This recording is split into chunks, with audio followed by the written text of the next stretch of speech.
இதில் வந்து இன்னொரு விஷயம் சொல்ல மறந்துட்டேன்.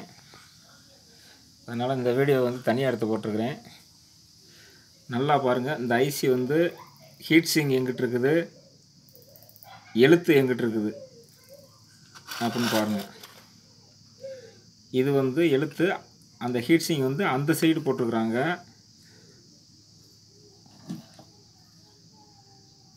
அதே மாதிரி பார்த்தீங்கன்னா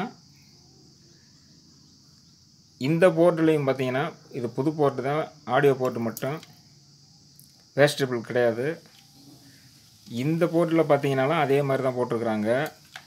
ஆனால் இந்த போர்ட்டில் பார்த்தீங்கன்னா ஹீட் சிங் வந்து அந்த ஐசியை வந்து 1வது பின் வந்து 14வது பின்னாகவும் 14வது பின் வந்து 1வது பின்னாகவும் மாற்றி ஐசியை மடிச்சு விட்டு ஹீட் சிங் மேலே இருக்கிற மாதிரி போட்டிருக்குறாங்க. அதை முக்கியமாக பார்த்துக்காங்க.